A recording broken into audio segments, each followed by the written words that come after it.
So, what's up mga keepers? Good morning. Welcome to my backyard mga boss.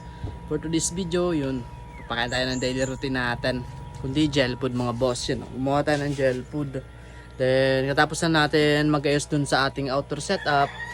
Inayos na natin yung mga jubi natin. Linagay na natin sa ating mga rep tab. Kaya, yan.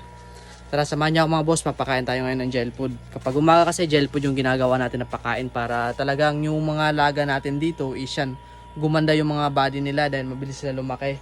Then pampahinans ng kulay. Syempre naglalagay tayo ng probiotics mga boss. Yan o. Yung mga gusto order ng probiotics mga boss is yan. May link tayo nito kung saan kayo pwede maka-order ng probiotics. Tapos itong gel food. Gel food ngayon is ang gamit natin na gel food is Max Growth. Yan o. Max Growth mga boss. Yan.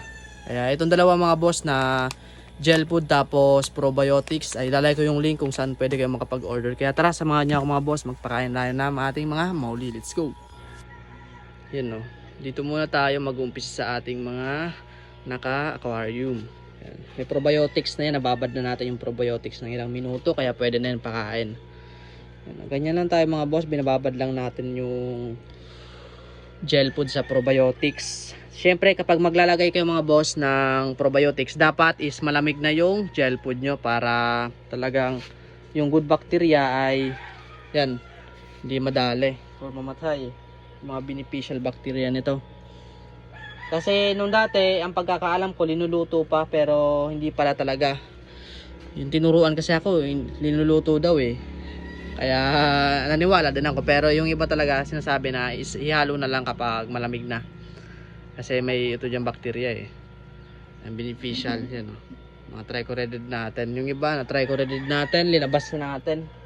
Yung mga fry, ito mga bale tail natin mga bale tail, apat na lang yung bale tail natin na piraso diba?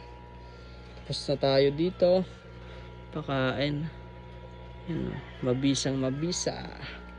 Yung mga nagtatanong pala sa gel food kung pwede sa gapi, pwede po kahit anong isda po, basta isda. Pwede po yan, kahit sa pating pwede yan. Yan, pwede po yan mga boss. Sa swordtail, yung gapi, pwede yan. Hindi yan bawal yan, mga tansyo natin, dyan nakalagay. Mga 1 week pa ilalabas ko ng tansyo na yan. Yan, mga PKBM natin, mga semi-breeder. Lahat yan dyan, mga female. Nakasiparate na kasi yan kumbaga yes, nakasiparate na. Ito yung mga breeder natin na PKBM dito natin yan kaya ang lalaki ng katawan kahit hindi tayo mga boss nagla-live foods, pero tingnan nyo yung mga katawan nila, nakakasabayan mga boss kasi yan, ito lang yung secrets natin. Yan, mga trico natin, wood drip sila ngayon, mga trico redhead. Yan, ganito lang tayo magpakain. Daily routine natin talaga kapag umaga, gel food mga boss. Sobrang dumi na naman ng ito nila, mamaya linisan ko yan. Dami kasi nakalagay na kaya kumbaga mabilis dumami kapag mas dami nakalagay. Ito mga BKBM natin. Meron pa tayo BKBM to mas malaki sa labas. Yan, binibreed lang natin to, cross breeding para ma-maintain natin ang quality. Diba, food drip sila ngayon ng gel food. Ganyan lang tayo mga boss kapag umaga. Kumbaga yan na yung kinasanayan natin, is magpakain ng gel food kapag umaga. Then mamayang hapon tablets na ng papakain natin kapag ganun mga boss. Tina-tablets ko na lang sila kapag hapon na, diba? Gayahin nyo lang yung daily ko, is gaganda yung alaga nyo mga bossing.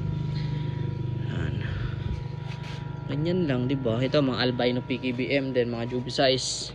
Madami pa tayong jubi sa labas. Ano ba? Papakita ko ba dito? Kaso medyo mahaba yung video kasi kung papakita ko pa Pero try natin kapag umabot. 3 minutes pa naman Pakita natin. Pagkatapos natin dito sa albino, doon na tayo sa ating outdoor setup. Yan. Tara, samahan niyo ako mga boss. Doon tayo sa ating outdoor. Napakain naman natin lahat. Itong flower, hindi yan kumakain ito. Gusto niyan, ning muli Yan, dito tayo. Yan naayos kasi natin dito Yan. Ito 110 plus na linagay natin dito. Mahuhulog pa nga. Yan.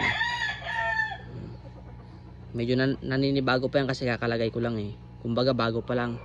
Pero try natin, malay nyo yan ito nalilinis tayo kanina. Mga PKBM. Ito mga Juby size natin. Ang dami oh. Grabe. Grabe. Dami. Medyo damihan natin dito. Yan. Yun oh. Food trip na sila. Gutom na kasi yan eh. Kahapon kasi nag-tablets lang yan. Dalawa natin lagay kasi kumbaga yan. Gutom yan. Medyo madami sila dyan. Tatloy na natin. 110 pieces naman sila eh. Yan o. Kuha tayo ng konti pa. Dami naman kayo dyan eh. Kaya kaya nyo yan ubusin. Tiwala naman ako sa inyo. Kapag hindi nila yan naubos mga boss, kukunin natin yan. Ganun lang tayo. Yun o. Ubos yung isang linera natin sa isang pakainan lang. Dami ba naman pinapakain? Talagang ubos talaga yan. Yun o. Dito. Konti-konti na lang natin kasi baka hindi umabot eh. Yung tricorated natin, yung sa Negros na linya ito. Dito natin inagay na yung mga tricorated natin. Sana padami natin yan. 17 pieces yung nabuhay. Sa gapi natin, ito palang gapi natin mga boss, isuswap natin sa crayfish din. Ito 500 na kuha sa atin. Sold out na tong full gold natin, wala na tayong gapi ngayon. Then itong glass belly na to, kukunin rin to, bibigay ko na sa kanya. Paldo siya, madami palang glass belly dito eh. Kaya paldo Sir Ryan na sola. Swap natin ang crayfish niya. Yung BKBM yan, yung BKBM natin. Then mga flat gold. Yan. Mga BKBM, papakain rin natin tong BKBM, makakalimutan ko pa. Konti lang sa BKBM, diet kasi yan eh. Yan. Sana makabreed na tayo ng BKBM, laki pa naman ano. Mag-drop lang ng 60 plus, paldo talaga. Ito, hindi pa tayo nagpapakain sa flat gold. Pakain na rin tayo. Pakain na rin tayo sa flat gold. Ano? Mga flat gold natin. Mga bale tail to round tail. Kaya yan, medyo mahaba na yung video natin mga boss. Hanggang dito na lang. Isang bagsak muna. Kamal, manilabot kayo sa video to. Don't forget like and share, follow para updated kayo sa mga video. Thank you guys.